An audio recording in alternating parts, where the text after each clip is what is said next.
This is Wretched Radio with Todd Friel. 1-877-282-BEEP. That is the number of the old toll-free if you'd like to reach us here at Wretched Radio, and we'd be very grateful if you would call with your questions, comments, conundrums, or snarks. Try to keep it pithy, because if you don't, Joey has to spend a lot of time editing, and that eats into his nap time. 1-877-282-BEEP.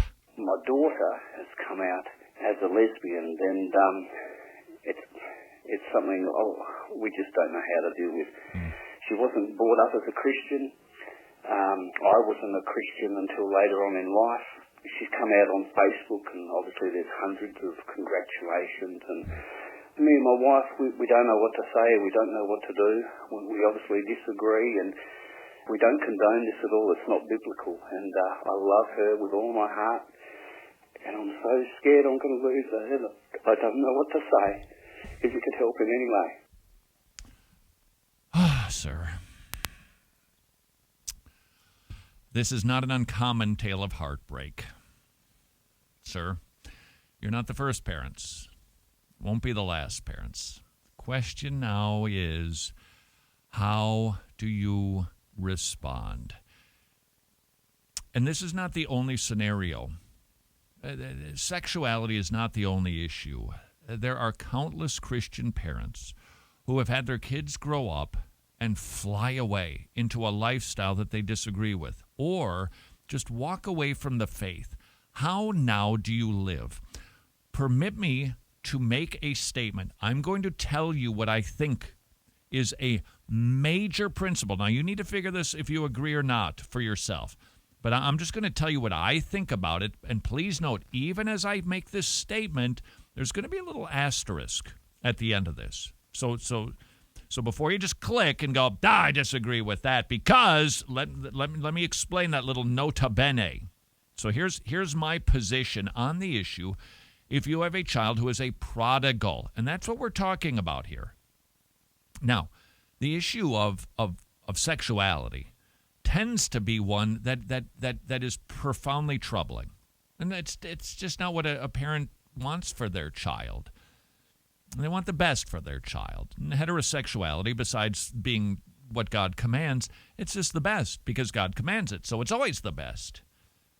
Any prodigal is a heartbreak. So here's my position on it. It is far better to behave in such a way that keeps the child in your life than behaving and speaking in such a way that drives them away. Asterisk. It's better to respond to your child's sin, abandonment of the faith, a dive into the pigsty in such a way that they desire to be with you, to come for visits, to allow you to spend time with them, than it is to speak and act in such a way that it automatically drives them away.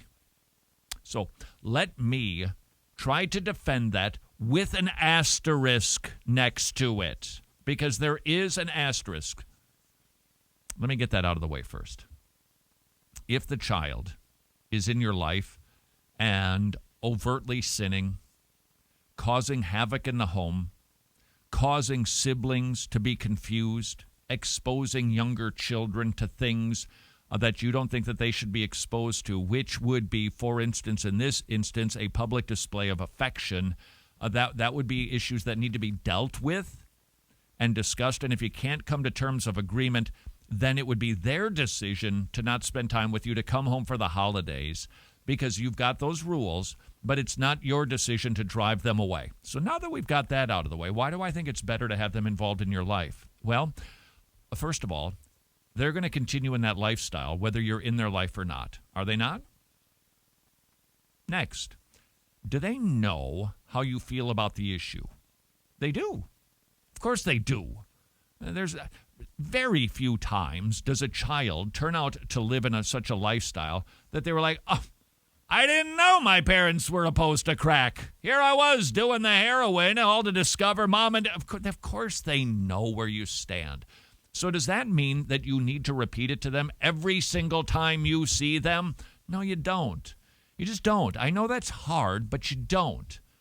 Third, could it be that God is using this to grow you? I know that maybe stings a little bit because you're currently hurting.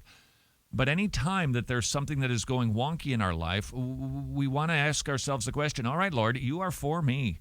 You love me. You do not let anything happen or cause anything to happen that isn't for my good and for your glory. So I want to learn in this. Could it be, I'm just asking the question, could it be that God is going to use this to grow you in a love beyond the love that you formerly had for your child? Because now you've got a rebellious child. Now, all kids are rebellious, we get that, but one that is living in a lifestyle that's diametrically opposed to yours, well, now that takes a special love, doesn't it?